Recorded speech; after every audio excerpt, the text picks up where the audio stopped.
I used to go to a human school where everybody knew my name. Now I go to an animal school because I'm Wyatt. And who is here with me today, as always? Hello, I'm Morgan, and I'm the oldest sibling from PB&J Otters. Gotta... yeah, I like the PB&J Otter references, Just keep them up. I'm going to run out of cartoons. Yeah. I'm going to run out of cartoons. Yeah. I feel... I was thinking... Because I try not to do ones that we are covering. Yeah, Go ahead. I was thinking about that because we just did our Nickelodeon miniseries. And I was like, there's still so much shit that I want to do, obviously from Nickelodeon and from other channels and everything. And I'm just like, how long are we realistically going to keep doing this? Dude, we're going to... yeah, go ahead. Okay, we're going to be into, the evil man's, fifth term of president doing this shit. Yeah, that's true. We're going to... It's going to be like a blasted wasteland with, green fire in the background. And then we're going to be like, all right, well, we're talking about Invincible Fight Girl now. Yeah, we're here to talk about My Gym Partner's a Monkey, the second part of the monkey duology that was released upon us in 2005 on Cartoon Network. We took a little break from Cartoon Network shows to do a bunch of Nickelodeon shows, so it seems like it's been a while since we did Camp Lazlo, but that really was I think right before Robot Boy, so which was our last thing that we did before the Nickelodeon stuff. It's been a month. I was just like this, the monkey duology. What the fuck are you talking about? Then I remember Camp Lazlo, so I'm like, oh wait, hold on, yeah. Yeah, Camp Lazlo's about... I mean, these both are more about other animals than just monkeys, but both of them, Spider Monkey specifically, is the monkey of choice. So it's like a weird bit of network synergy where both of them got picked up around the same time. I have no idea why. I tried to look into it to see if there was any reason, communication or anything production wise. It reminds me of recently on Disney when they had Amphibia and Owl House, which are about two girls that got transported to a different world and etc. Had a lot of similarities between them. Amphibia, superior show, but what happened that caused both of these shows to get greenlit at the same time and are airing side by side. I don't know. Maybe something was going on, and whoever they're pitching it to was really into spider monkeys. So that's my best guess. Or they hated me. That'd be yeah. When they hated me, maybe. I don't know. So from the tone of your voice, it seems like maybe you have less than positive opinion on My Gym Partner's a Monkey. So why don't we start with you? Wyatt, I've known you. Yeah. I've known you for 10 years, right? I've known you for 10 years, 10 plus years actually at this point. Mm-hmm. Go fuck yourself. Go ahead, ask me the question. So why don't you tell me, what's your history with this show and what are your feelings after watching it again after all these years? Well, my feelings of this show was I remember being a kid and thinking it was fucking annoying. Just like your mom. That's No, this is definitely a classic that I think Randy probably hated. This is a Randy Loxton, Morgan, turn that shit off. I'm like, I was doing it. It just happened. I'm sorry. But yeah, I remember being annoying. I remember catching a few episodes and some of the songs stuck in my head. But across the board, I didn't really watch it because it just wasn't appealing. I that was pretty much it. I was also it also called it at the 15-ish range. I was 14-ish range a little bit near the end of the release. Right. Yeah. So I was doing other stuff like sports and girls and all that shit. Yeah. So it really wasn't going for me. I do vividly remember a few things, which is I remember even then before I got woke, I wasn't sure if the toucan should sound like that. Yeah. I wasn't sure if the toucan should sound like that. I also remember vividly, guys, well documented, I hate fart jokes. I hate fart jokes. I hate butt jokes. They are not my cup of tea. This show is a lot of it. So I remember being fucking 12 and going, this is disgusting. With a monocle and a cup of tea. Oh, this is an unrefined humor. And just Yeah. I hated it. Yeah. Yeah. So how about now? Did you have a change of heart or? I'm sorry. I didn't mean. I just started glaring at you. I don't know. I'm sorry. I think that there's more to this show than I gave it credit for as a kid. Mm-hmm. That being said, I don't like it because I don't like Ren and Stimpy style comedy, and this show is like the child of that. Yeah. This is like the natural progression of it, which is a little bit better than it, but also still the natural progression of it. Yeah. There's parts I like, but for the most part, watching this was like being beat with a sack of soap. Because like I literally I was watching the show and my DVD of my favorite show of all time got delivered. Yeah. And like, ooh, I want to watch this so bad. And I'm like, wait a minute, I can't because I had to watch more of My Gym Class Partner's a Monkey for Wyatt and mine stupid fucking podcast. And I got so angry I started throwing shit around my fucking apartment. Yeah. Like I fucking hate it here. I killed a fucking baby penguin, dude. I got so angry. I just fucking choked it out. But Wyatt, what's your connection to the show? Go ahead. I just like the idea that you're in the living room. I know you're probably not watching these in the living room or whatever, but it should just be very... I do. Okay, it's very funny to imagine you're forcing your partner to watch this complete garbage with you on the big TV, and they're like... Can we do anything else? Like, can we watch like YouTube shorts for 45 minutes? Like, can I watch a fucking like ancient Norwegian torture video instead? I don't want to watch it. No, but the worst part was Kathy had to go into the office the last few days, so I was alone. Nothing makes you feel insane. Yeah, like watching a singular episode of My Gym Partner's a Monkey alone in a quiet room. Yeah. Literally felt like I had a towel on my head and they were dripping water onto my forehead. Yeah. Like I was going fucking bizarre. So, for me, very similar. When I was a kid and the show came out, I was very negative about it. Which is interesting because usually I would eat up whatever garbage is shoveled into my fucking face as a 10 or 11-year-old or whatever. I guess I was 10 when this came out because it was like early. It was late 2005, early 2006 when it came out. So, and even Camp Lazlo, I was like, this is a step above this, like I was a lot more invested in that, like comedically, than I was invested in this. This I just found very annoying and like, it seemed like it like tried too hard and it was just like a little bit too juvenile of humor, I guess, not in the sense of like, oh, this is like a preschool show, but in the sense of it felt like some of the other shows were made by people that have like been in the industry like a little bit longer, like Joe Murray, and he understands like, okay, this is the type of humor that can be very general appeal that a lot of people can find funny. Obviously, there's going to be some fart jokes and other stuff that is for the younger audience, but for the most part, there's going to be, we're going to have Edward, and he's going to be funny. Everybody laugh. And this, it didn't really have anything like that. It didn't feel like it was like trying to be smart or anything with their humor. I would feel Ren and Stimpy is like the perfect comparison. It's just lacking any of the teeth that Ren and Stimpy had for me, because that, like, Ren and Stimpy is very important in the sense of its placement in cartoon history. It came out because it gives you edge. It gives you like your edges. And stuff like that. And it's like the early 90s. It's like all this insane animation. Obviously, the animation was unethically sourced because John Kay is a complete asshole and, deep pervert. Yeah. And not like a cool pervert like some of your Twitter mutuals. Yeah. Like a bad pervert. Yeah, bad guy. Just really bad guy. Should be killed. Should be killed. Yeah. Should be killed. With hammers.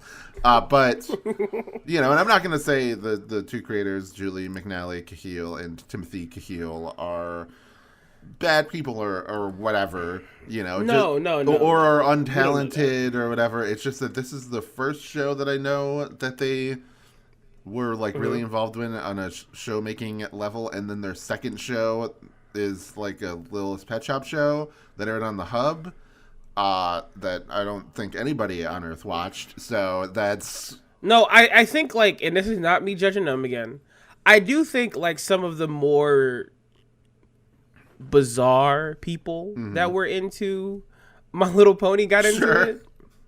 Like the dude, like the more hardcore fan, like or not even, because like I guess the hardcore bronies would just be doing like the ones who like I'm trying to figure out guy, like a woke way, like yo, Wyatt, you can't name that guy, come on. But like I think that's the only person I remember who posted about it. I was like, what the fuck is this? And then like the kind of person who like is on DeviantArt and will post like, hey, here's the shopping market. Like this woman shopping and buying cereal, and that's my fetish. Those people loved the Littlest Pet Shop. Yeah, so, yeah. It is very funny. It's similar, I guess, to My Little Pony, where they just got some random Cartoon Network people to be like, make this toy show for us.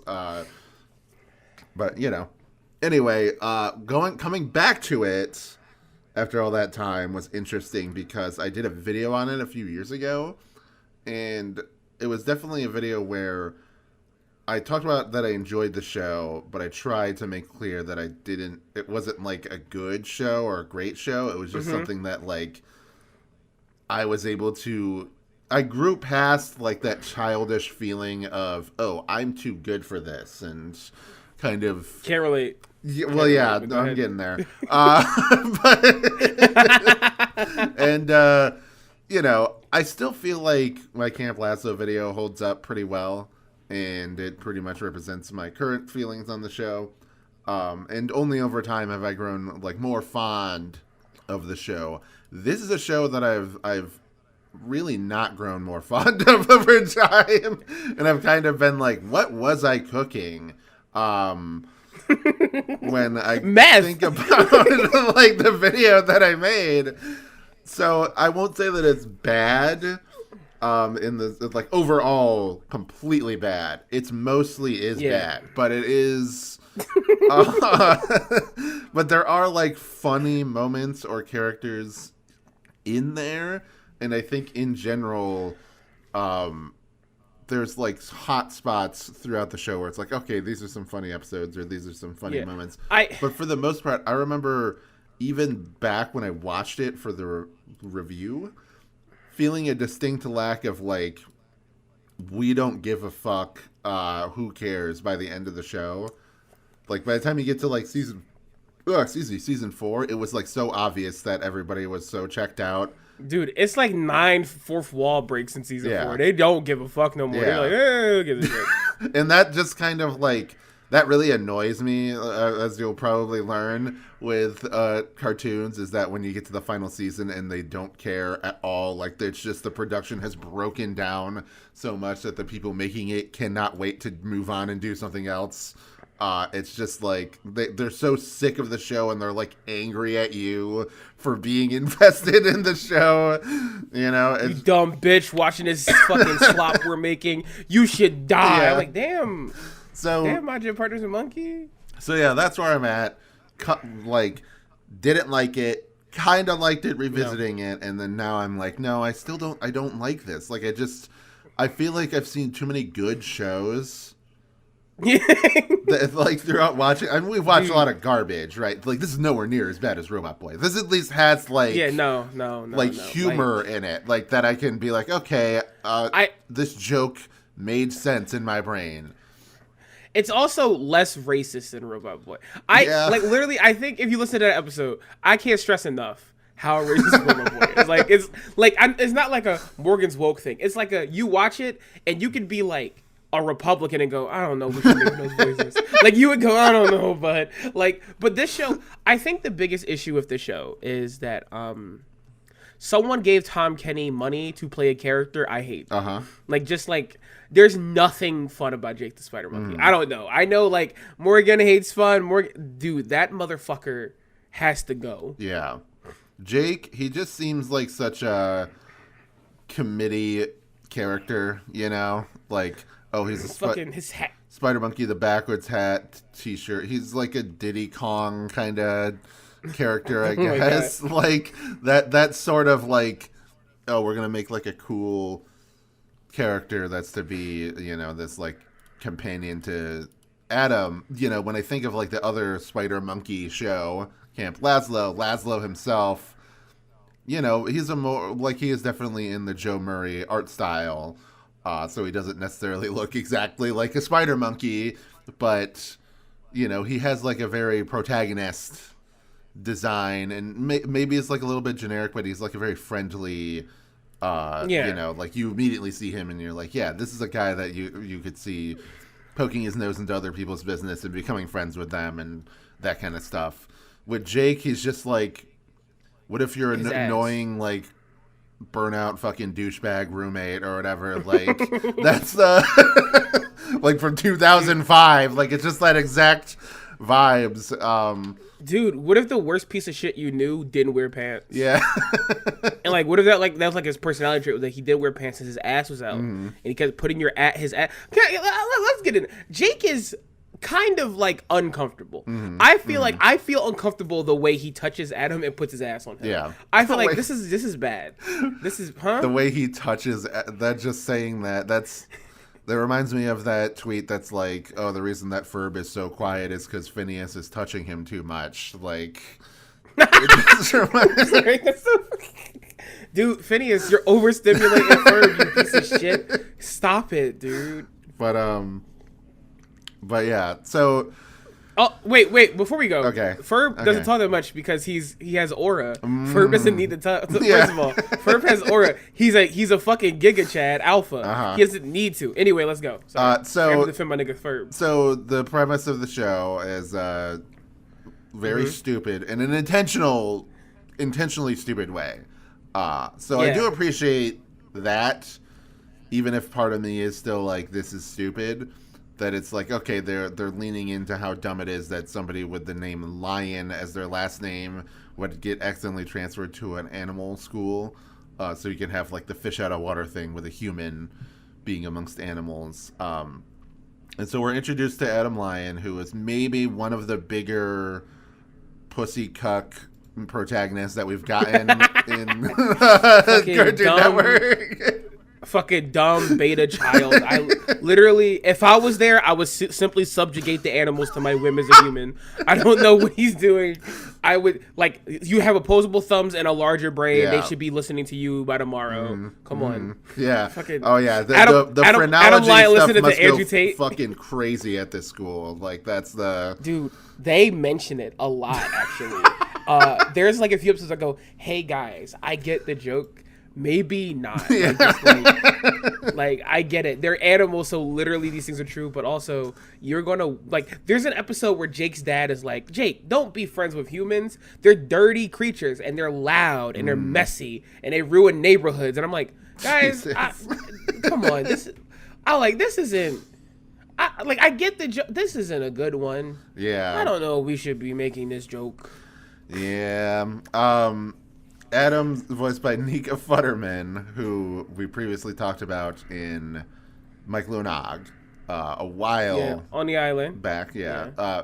She was Mike, and great character, you know, as we talked about way back then. Like, good stuff, good show, etc. Does a good job as Adam. Like, is not a bad voice actor at all. No, it's just that the energy of the show is so shrill and annoying that it's kind of hard to tolerate pretty much anybody, because everybody's always fucking screaming doing besides whatever. Windsor. Yeah, Windsor isn't screaming. Like, Tom Kenny, like, is either like just generally high energy or screaming, and then or there's like inserted animal noises, which like you would think would be funny, and it is the first few times. But sometimes we have headphones on to watch a cartoon for your dumb fucking podcast, and there is a max volume monkey screech. Yeah, you feel the kind of rage that you know motivates murders. Like, I think that's the issue. And then there's Lupe, who is the toucan, voiced by Grey DeLisle. I am so glad on an earlier episode we realized that Grey DeLisle does come from a Mexican American family. Yeah.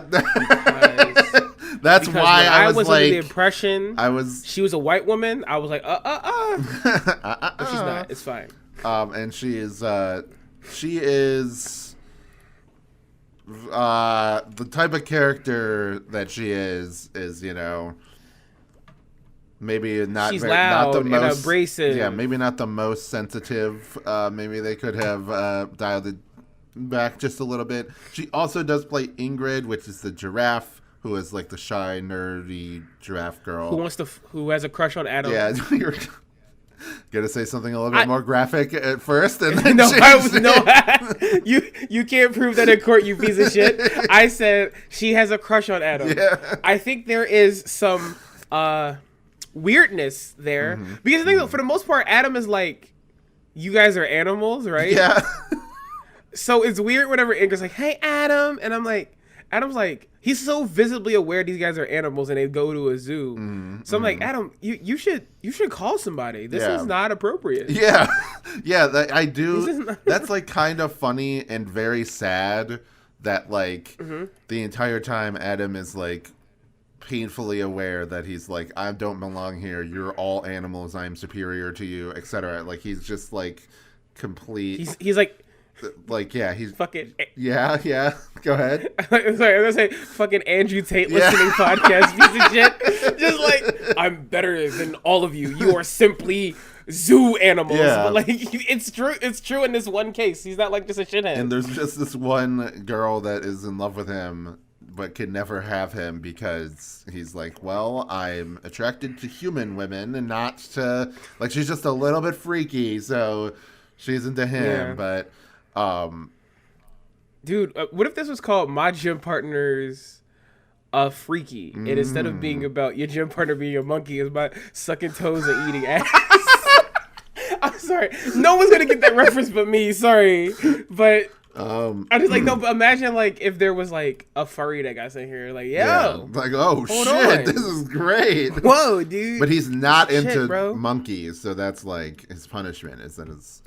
Yeah, like, oh no, I still got annoying monkey name, but like, you saw the beak on that toucan? Yeah. And I was like, whoa, and it's weird. I hate this. I hate this conversation. What's with the like relation between monkeys and butts? Like, what do you think I feel like monkeys don't actually play with their butts as much as people make them out to in cartoons. Yeah, because I feel like, like baboons, they have very red butts. Yeah.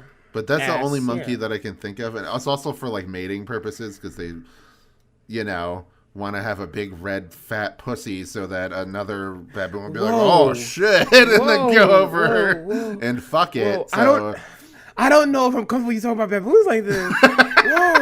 Whoa, I went to high school with one. You can't just be saying shit like that. Oh, wait, what is your last name? No. Dude, Morgan? Shit.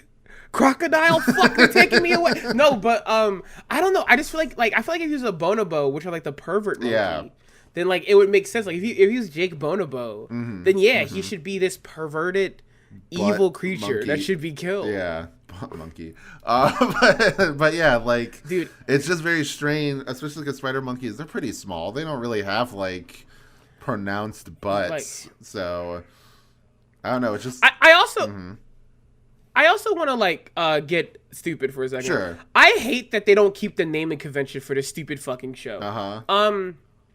Jake Spider Monkey, Lupe Toucan, Ingrid Giraffe. Why the fuck is the shark's last name Sharkowski? Literally, is it just the animal's name or not? Because he should be sent to the normal school. Because Sharkowski's definitely a nigga I knew from third period. Like, get this motherfucker to a human school now. Yeah.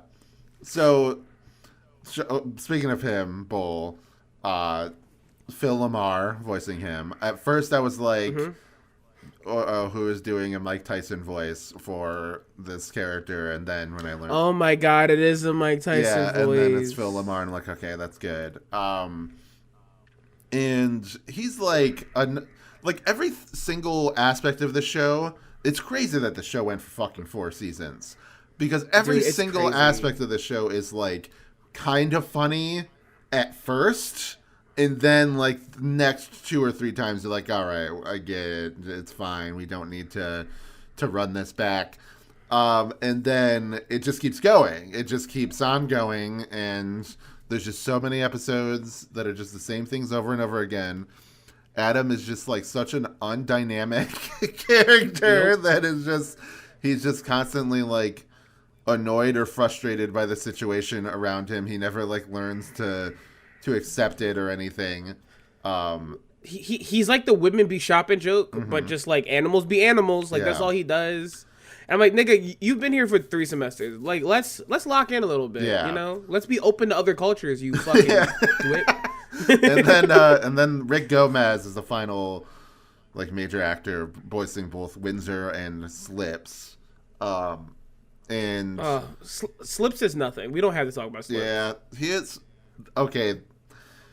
Yeah, Slips, I feel like, is one of those characters that you look at like a crowd shot and you're like, oh, he could be fun, and then they just don't really do anything with him. He's like my least favorite American cartoon thing, where they make a character that is a stoner, but because it's a kid's cartoon, he can't smoke weed. So he's just like a stoner character, like Snake stoner, but like he just can't do it because it's a kid's cartoon. So he's just like, whoa, dude. Yeah. Fuck, man. It's fucking Slips, the Python. So and that's all he does. Yeah, and I think like he has some funny moments. Like I think in the movie, whatever the fuck it's called, the like 40-minute thing, like where they get abandoned in the middle of the woods, is like some pretty funny jokes with him.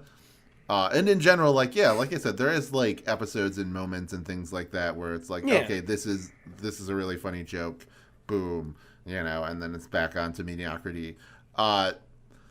With a lot of thinking about Slip specific. Oh, I guess I should finish and talk about Windsor. Windsor is like another one of those characters which is like kind of mildly funny at first and then like kind of gets annoying and grating as it goes on. I don't think I know anybody who actually likes Windsor. Windsor's the best part of the show for me. But that's the thing. Like, yeah, that's fucked up. He's the best part of the show, and he's weirdly, mid. Like, I felt watching the show that like it got more grating as it went on, but there hit like a certain point where it was like, okay, we're getting like more Windsor episodes, and we're getting more like he's not just the random like annoying sidekick like friend character, like side friend character or whatever. Like they start to like give him actual plots, and I become a lot more like invested in him as a person. And you know, there's like a couple episodes I can think of that involved him, like him and his relationship with the teacher, Mr. Mandrill, and you know, where he's like dating his mom or whatever it is. Like, that's crazy. That's crazy, bro. It happens all the time at shows, bro. If my teacher started fucking my mom, I'm buying a gun. Like I'm not letting that happen. Yeah. I'm not letting that happen. No, but also I think the performance also is what makes it. I think a lot of performances in the show is just annoying. But I don't like hearing Rick Gomez do Windsor's voice. Yeah. It's just every time it happens, I'm like, this is a good voice. Yeah. Yeah, and you know, I guess like the last big character would be Principal Pixie Frog, awful, who is Maurice LaMarche, and like I don't know. I guess this kind of like brings me to the point about like the art style and everything. I think that the show is pretty interesting. It looks good because I think it looks good. I think the backgrounds, especially in like the set design, are really good. Yeah, definitely. Because of the setting. Like they actually do try to play into the setting. This is like one of those few shows where it's like, okay, they're in a school. It's like animal people, and we're actually treating them as if they are these animals. You know, we're not just we're not just being like, they're just humans with, you know, fur or whatever. Yeah, not to sound like a giant cock, but I was like, oh, it's very interesting that the lake in the middle of the like hallway, it goes deeper, so there's lockers underneath for the water animals. I'm like, that's so interesting. What a well thought out world. And then Jake runs on screen and talks about his ass cheeks, and I go, well, but I do think like the design, like the set design, like you said, is really good. I think like it does feel like from the top down, they thought about this and like the concept. I wish the show had writers I enjoyed, because like I do think like just looking at the art style and some of the like, I think a lot of the background animals I love to look at in the show. Yeah. I love the way they look. I love the way they sound. I love the way like all the nerds being like notoriously smart animals fucking rules. Like nerds being like a dolphin and an elephant and a parrot and a pig. Like all animals that like are known notoriously for being very, very intelligent. I'm like, this kind of rules. That's a good joke. The issue is that the show is bad. Yeah. Which seems like we've been circling this for a while now. But like it's funny that like so much the design. I like the way the teachers look. The teachers play with like a lot of like classic teacher archetypes, but making them animals. I love the way like the surroundings look. I love all that stuff. I think it looks really cool design wise, and then the show is bad. And I think that's what made me matter. I think was that the show was bad. Yeah, because I think it looks fine.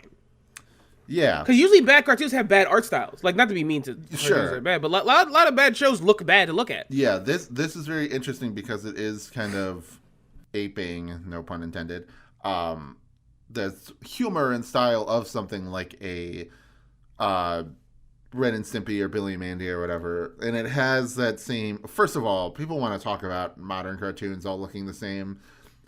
I can tell the difference between stuff made during this era. Like if you showed me a screenshot of Clone High and Billy and Mandy and, you know, My Gym Partner's Monkey or whatever, I would be able to tell which show is which.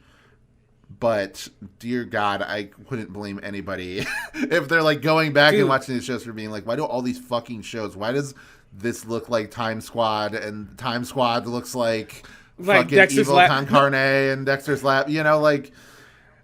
Adam is literally shaped like Dexter. Yeah. Like his head shape, the way his hair goes, he's literally just Dexter shape. I'm like, guys, it's almost like these people like had themes and like they all were like, you know, going between shows, you know? That's true. Exactly. That's the thing is that all these people are in the same ecosystem, you know, and like making the same types of shows. And it's like, it's not something that only lasted like a couple years and then we moved on or whatever. You're like, no, it's going to last like a decade.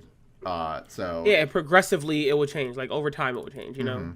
Yeah, and things have already like shifted and moved in a lot of ways, you know, but people aren't willing to give credit to that. They just like blanket, you know, whatever Bean Mouth, Cal Arts, etc. And then the second that anybody criticizes that, they're like, "Oh, that's a thought terminating cliche." You know, you don't want cartoons to look better. It's like, dude, if every fucking cartoon looked exactly like Gargoyles or something that I would want it to look like, that would be great. But we don't fucking live in that world, so I'm not saying eat the slop. I'm saying just be like open-minded. Use your fucking brain. See. I've gotten to the point where I'm just like this. You don't know ball. Like that's not some people like a bully. Like I'm getting like they're like, oh, they all look the same. Like no, they look the same to you because you don't know ball, bro. What? You don't know ball, bro. And honestly, me and my frat bros are gonna beat the shit out of you, and then we're gonna seduce your girlfriend and fuck her. Yeah. Like you don't know ball, brother. You don't bean mouth, brother. You don't know anything about Cal Arts. You've never been there, dude. You don't know anyone that's been there. You went to DeVry. Yeah. For engineering. Don't talk to me about cartoons, brother. And like I just turned into like a 7'9" like white boy who's in a fraternity. Yeah. Who's like screaming at them. And like that's my stand for dealing with dickheads online who don't know about animation. Like he shows up and like he has like a little pen and he's like, dude, I fucking love Craig McCracken, and then he starts beating them to death. Yeah. Like yeah, and that's the thing, like so that's not to insult this show or whatever, that it looks very similar to the things around it. No, but like it does its own thing though. Still, like I think the thing that makes like those shapes so good is like the Cal Arts Bean Mouth stuff is those are really interesting and easy shapes to reproduce over and over and over again for an animation show, right? Yep. This show also, the squareness that you find in like teeth and some head shapes and stuff like that was used early on that came up to this point, also really easy to like get multiple artists on who can replicate them over and over again for a cartoon. There's a reason for it, you know? And like I think they still look good. I think because of the nature of making cartoons, everyone's individual art will be in it every time they draw it. Yeah. So, like, it's not a downside. And I know that's another thing dickheads on the internet going mad about, like this. Steven Universe stay on model. Well, your mom stays on model when I'm looking. You know? Yeah, because with this, the way that I can see it, like why. Well, first of all, it's like the stylistic. They wanted to make it like UPA and other like old retro cartoons, but part of it comes down to like, okay, they're doing. This was back when storyboards were actually done, like with sticky notes on boards. This is it's not done on fucking Storyboard Pro on your computer. They were like literally drawing with a marker onto a sticky note and tacking it to a board to storyboard it. So like when they're adapting the boards to like final animation, like those thick lines and those like broad dimensions and everything to like the characters would translate. So that's why you get so many of these like thick line shows. Not just like the stylistic renaissance or whatever of this era, but it was also just out of the necessity of design when they were, producing the show and like its different levels and everything. So yeah, I guess that is all to say that I think probably the strongest element of the show is its setting, both on like a writing level and on a like design level, and the art style. I think that the characters are all like, there's always like a very interesting character that shows up that's like based on an animal.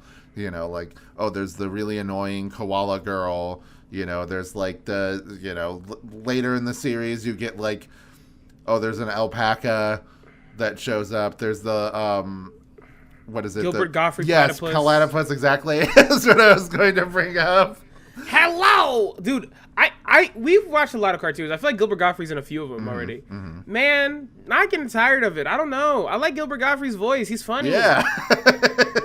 Literally will never get annoying. So that's we can stake our claim here.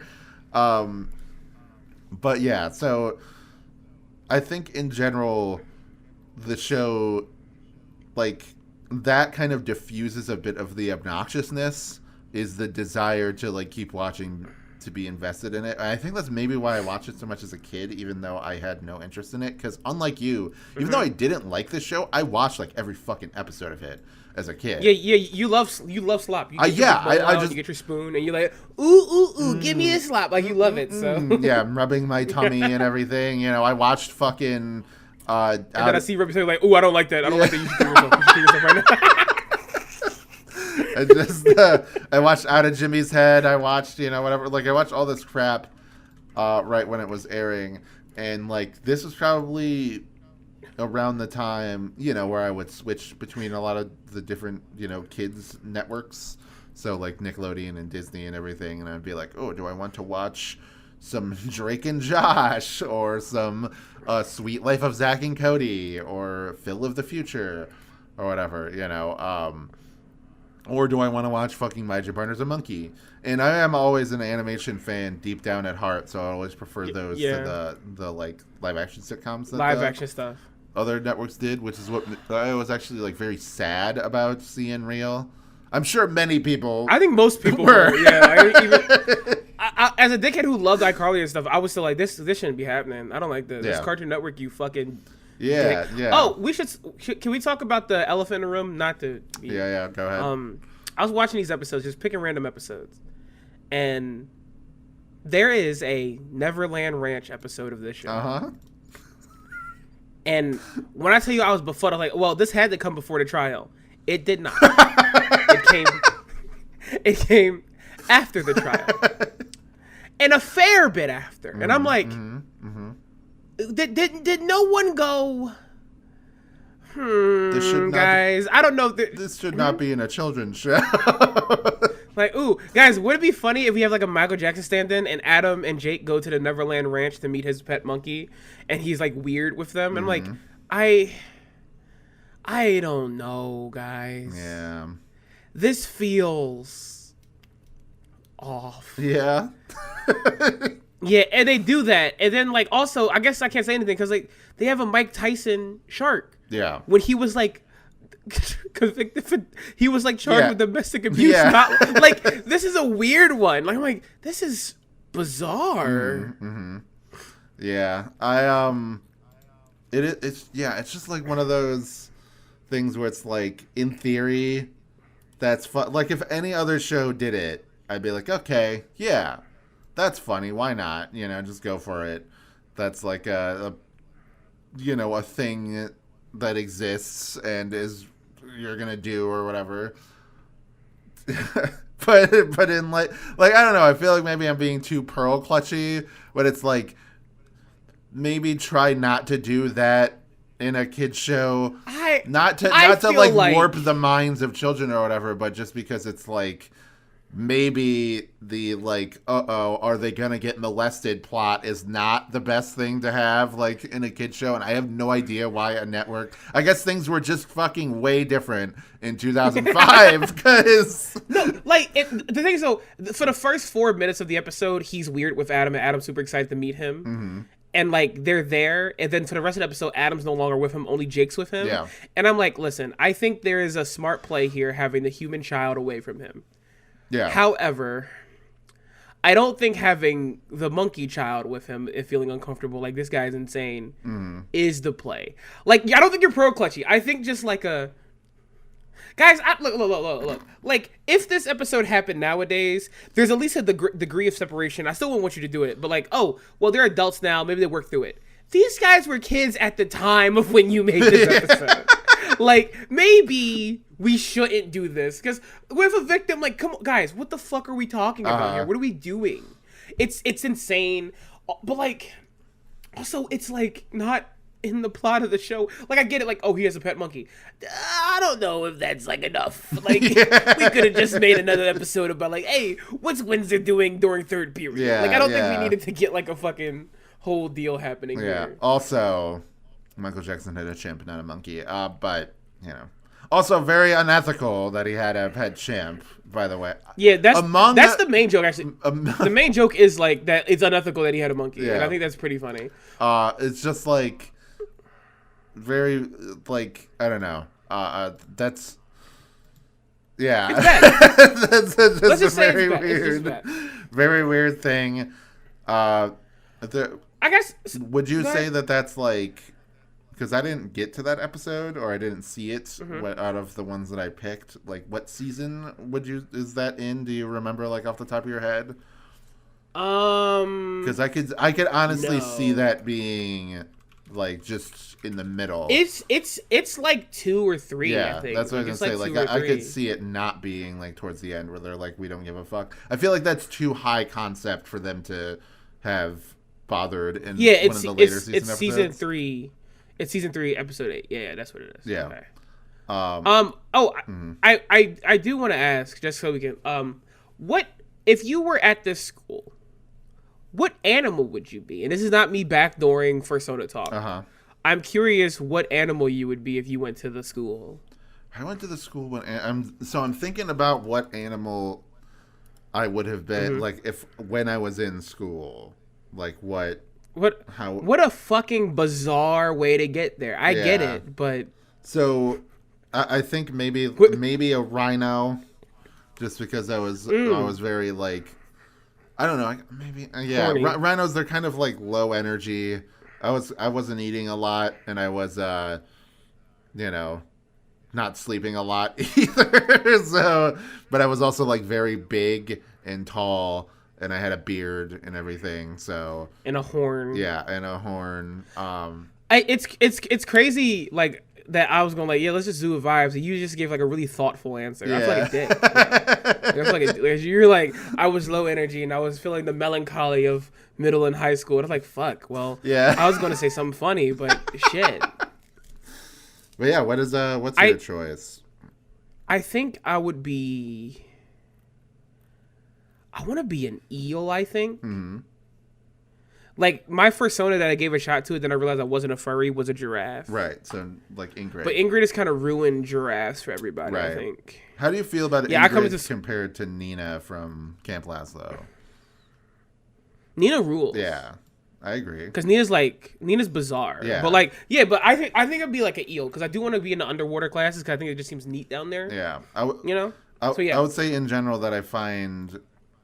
it's surprising that one of the two creators of This Is a Woman because of how misogynistic it Crazy. is, that the one character trait of Ingrid is that she's a crazy girl that's obsessed with a boy, and that's her only personality trait. And the other woman's character trait is that she screams at people and she's boy obsessed too. And she screams at her boyfriend for not caring enough. She's a wretched harpy, that is just like constantly pissing people off. And then you go, like you look at something like Camp Lazlo, which is just, Joe Murray. He's just making it.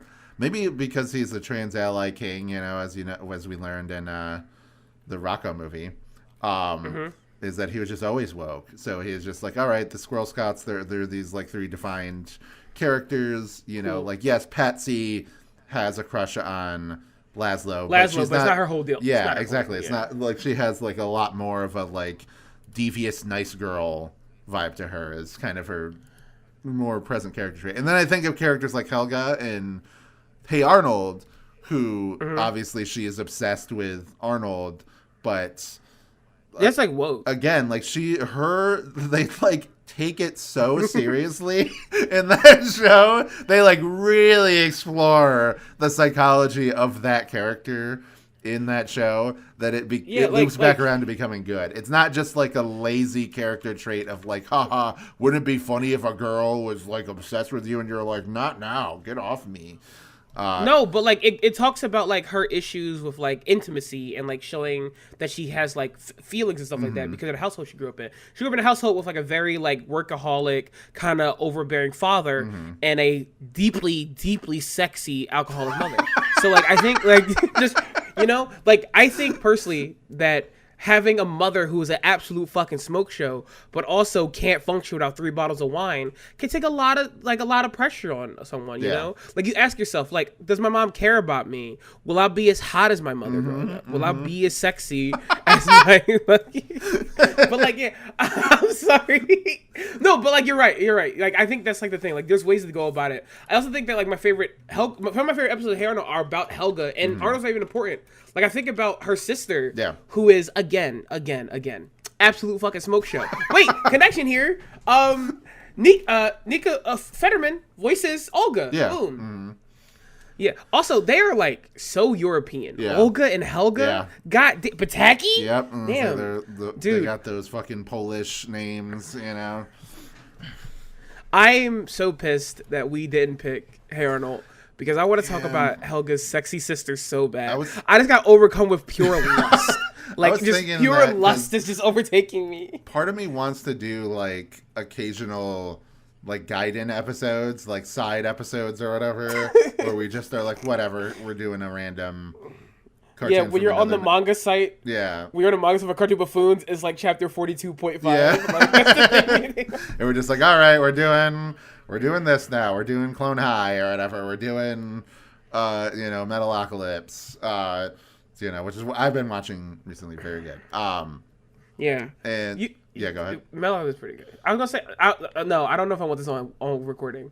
I was about to say, I remember being a kid and when Olga was like a teacher, and she's like way older than Helga, and I remember like her boyfriend broke up where she was crying, and I was like, this is so hot. And I'm like, what the fuck does that mean? Like I'm like, dude. The thing is, my mom probably didn't know I was a lesbian growing up because she just thought I was a fucking sicko. Yeah. She's like, oh, you're just a straight fucking weirdo, dude. Yeah. Like. So, that's great. What are we talking about? Yeah, we're talking about My Partner's a Monkey.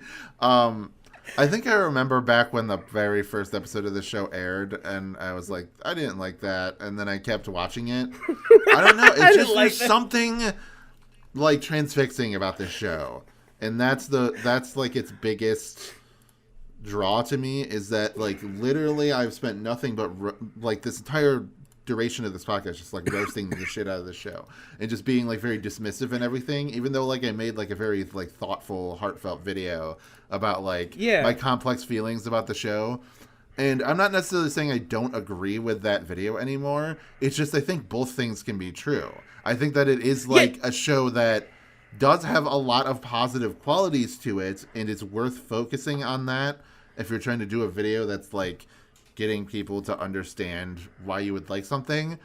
But if you're just trying to like watch and assess it with your friend on a podcast, it kind of comes down to be like, yeah, this is like not mid. Not unfortunately. good. It's like below average, actually.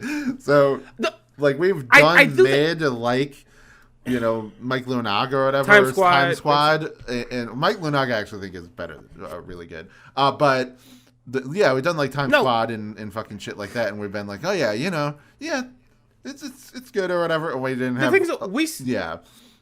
Like, we still, like, we're close to an hour. Like, I think the thing is that whenever we talk about My Gym Partner's a Monkey, is that there is something to talk about. Yeah. I remember going through it, and it's like pulling teeth. I've watched boring shit for this, and that's fine.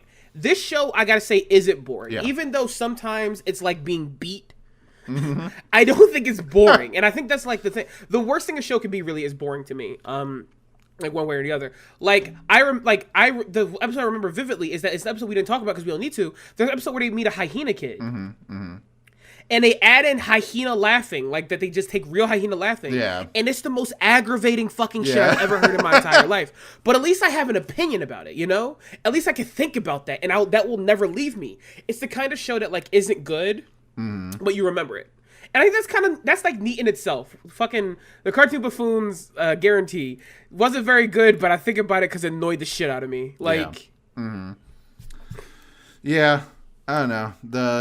I think, I guess, like, the last thing I want to talk about with the show before we wrap it up, or the last, like, thing that I'll say is that this type of show, the, like, Ren and Stimpy inspired show, does still exist to an extent, but it feels like it is a dying breed. Like, every so often I'll see, like, a Nickelodeon show or whatever that's, like, Middlemost Post or whatever, like, those kind of shows. Or the Mighty Ones or whatever, and they exist for like 1 or 2 seasons and then they're like banished. I mean, that's all fucking cartoons now. But yeah, like, we don't gotta get it. We know we've been well documented. Yeah. And like Rock Paper Scissors and things like that are like airing currently. And like, I know people are sick of the like heartfelt family sitcoms. Trust me, I just made a video on Primos and people in the comments have been very quick to inform me, you know, not everybody in the comments, it was just like a few people have been like, this shit's mid, they need to make better, we don't need another Big City Greens or whatever, blah blah blah. And it's like, I get that people don't like those kind of shows at this point and they want, I don't know what they fucking want, but trust me, the Ren and Stimpy hanger-ons, like, those have been way more, like, there are way more of those than there are of, like, family sitcoms. I can only think of, like, 3 or 4 of those in, like, the past decade, and I can think of, like, a dozen of these, like, crappy Ren and Stimpy clones that are still existing. And like I said, it's, like, kind of a dying breed, but they still are around. And, like, so there's a certain type of people that like really appeals to, but I would say it's like almost not worth making because the real hardcore Ren and Stimpy fans, the true blue psychos that have like are dead. Well, if they're either dead or they're the guys on Twitter who have Spumco somewhere in their name, and they hate literally every new cartoon that comes out. So it's just like, why bother trying to appeal to these people? They're not going to fucking like... Yeah, you would need a time machine. Yeah. You need a time machine to make it come out 20 years ago to make them care. They don't even like season 3, 4, and 5 of Ren and Stimpy. Like, they don't even like the other seasons of Ren and Stimpy after John K. left. So it's like, why the fuck would they like these shows, you know, made with like rig-based animation or whatever? They start going off about like MTV versus Nickelodeon. Go, oh my god, shut the fuck up! Like, so that, I guess that's the last thing that I want, as far as like style and humor and everything goes, is that like I thought for a second that this is kind of a dying breed of a cartoon, but there has been a lot of examples of this kind of cartoon of like smart guy, dumb friend, you know, that have like continued to exist into the modern day. But yeah, I guess we did forget to mention that. Adam's a snow bunny. We did forget to mention that. But I'm so sorry, everybody. I'm so sorry. I People have been really misusing that term the past couple of weeks. Yeah, guys, I'm gonna let y'all learn something. I hate telling black slang to people. A snow bunny is not just a white John. That's not a snow bunny.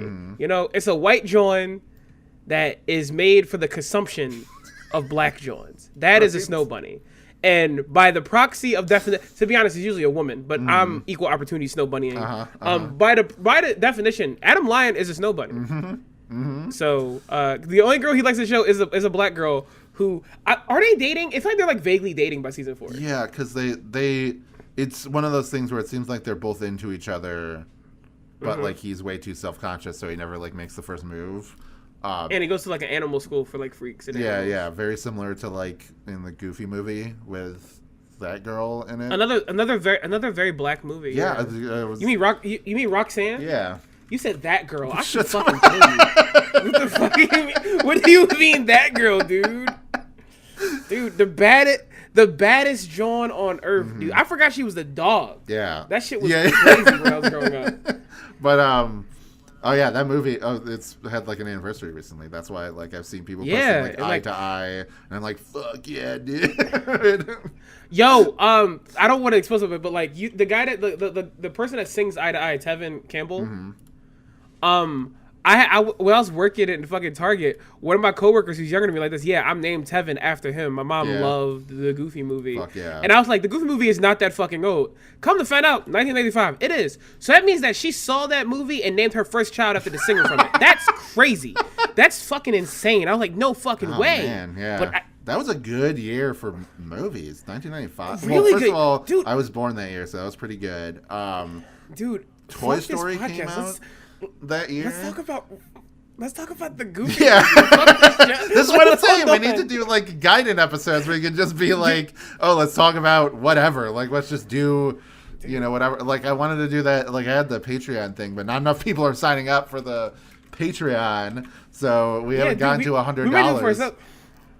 I do think like the biggest impact the Goofy movie has had on society, besides how being a good movie, is the damn bitch you live like. Yeah, because people be forgetting that's like a Goofy movie riff. That's like, true, dude. Oh man, we gotta stop. We're getting everywhere. See, because the original was the "Damn Queen, You're Beautiful." Yeah. Damn Queen, you're sorry, beautiful. this Dude, is fuck, it's you so said funny. the thing. Yeah, sorry. We're looking at the damn bitch you look like this animation. It's really funny. It's this like is the mess. Expression on Max's face is what's funniest. Because he's so like neutral and like Jesus. Like he's kind of like taken aback, and then Roxanne is like, I can't breathe. Yeah. I'm gonna die. And she's like all pensive, like hee. Yeah. Like it. No, bitch, it's nasty You're in here. living in squalor. Like clean your room. But anyway. Oh man. This is a weird episode. Tears in my eyes. I don't care. It's Alzheimer. Yeah. This feels good. This feels real for My Gym Partner's a Monkey. Yeah. So it's whatever. I think because we took a break for a week after the Nickelodeon stuff, and then we came back with this, so we're like a little bit punchier, a little bit crazier. So we just like went off the fucking rails with the episode. I think we did a good job like explaining what we liked about the show, and even though we talked a ton of shit about it. So yeah, I don't know. Morgan, where can we find you on that internet? Hey everybody, it's bit time. You can find me at Girl Next Vor on Blue Sky, on Tumblr, unless it gets nuked, because apparently that's on the fucking table. Oh, Jesus Christ. Not on Twitter, but yeah, you gotta find me over on Blue Sky. I am Girl Next Vor. I post art. I post nonsense mostly, but yeah, that's what I do. I am doing an art thing I'm drawing on Predacons as women. Ooh. I just finished Tarantulas. She's really cool. Me and Wyatt argued because I said she was straight, and Wyatt got pissed about it. But it doesn't matter. But yeah, catch me on Blue Sky soon, because I hear that they're having a love cruise for animals to find their pairs. And the cruise is going down a lake, and it's heading straight towards Blue Sky, and it might destroy it. So get there quick. And, what about you, Wyatt? Where can we find you? There'll be a lot of female animals presenting there, so... All right. Yeah. All right. There'll be a lot of pheromones in the air. But yeah, you can find me on Twitter, Blue Sky, Wasp Ranger, WAZP Ranger. It's mostly stream of consciousness stuff, but I do post about podcasts and new videos that I'm making. Check out the video not just made it. It's like a month ago at this point, but I made one on Disney show Primos. Hopefully I've made some other videos in the meantime. The current one that I'm writing the script for is for Control-Alt-Delete, the animated series, which I started a script of like 4 years ago and then abandoned. And then like I went back and like read the abandoned script and I was like, this is funny as fuck. This is pretty funny. Yeah. So I should like finish writing it. And I promise you, it's a lot more interesting of a video than me just being, this show sucks, and like talking, let's look at this cringe show. It's like me talking about the concept of a show that's like so bad that that you like gaslight yourself into believing is actually good, like that premise. And I relate it to stuff like the Nut Shack or like Tome. I don't want to do a video on Tome just because I think Chris Neosy is a piece of shit. But Tome is a very entertaining series. So, for what it is. Why? What's the up and down on these niggas to even know what Tome is? That's true. Like, I know we do, but like, yeah. But yeah. Imagine if I released like how Tome changed everything, whatever, like video has a title. What the fuck are you talking about? What the fuck is Chris Neosy? What the hell? Like, like Kerbifer from Newgrounds? No, I don't know who that is. What the fuck? But anyway, join the Patreon. That's right. That's the next part of the. Please join. Join it at $3. You get the podcast a week early. If you're on the Patreon, thank you so much. If you're on YouTube right now, you can join the Patreon, and you can get our next episode, which is going to be Ben 10. So everybody fucking buckle in, because we got a big boy coming up next. How long is this goddamn show? Is it like 4 seasons? Ben 10. It's 5 seasons. Jesus fucking. Wait, no, sorry, no. If you mean like the OG. Yeah, OG Ben 10. 4 seasons. It's 4 seasons. Okay. It's 50 episodes. Yeah, because I remember Alien Force is 3 seasons, because the first 2 seasons are really good, and then the third season's not nearly as good. And then Ultimate Alien I've actually seen very little of, so that'll be interesting getting to. Omniverse, though, I've watched a shit ton of that. That's a great show. Really good show. I'm excited to get to that too. And it's also like 8 seasons, but it's only 80 episodes, so 10 episodes per season, not bad. Anyway, next up is Ben 10, so you can get that now if you're listening to this on YouTube. Boom, $3. Ooh, this will be our first show where we'll get to expose that we're Toku Brain, because another show deeply inspired by Tokusatsu. And so get ready for the first Toku Brain episode. And this was one of the first episodes, like last year, whenever we started doing Cartoon Buffoons, like first couple episodes of Cartoon Buffoons, one of my like cartoon nerd friends reached out to me and was like, get me on the Ben 10 episode. And I was like, that's like a year from now. And they're like, I don't care, get me on it. So we'll have him on as a guest for the next episode for sure. Then after that, I do think we should circle back, because you mentioned this before, and I don't want to wait until the Young Justice episode to have Rexy on again, so we should do the Batman. So we're entering into an action cartoon zone. Fuck yeah, let's go, dude. Because and then we also have Fantastic Four, like shortly after that. Oh, fuck which is not going to be good. Oh my god, shut up. Let's end this episode. I hate you. But anyway, thank you all for listening. Join us next time as we're going to be doing Ben 10. See you there. Ben 10. Sucked itself upon his dick, the secrets that it hid.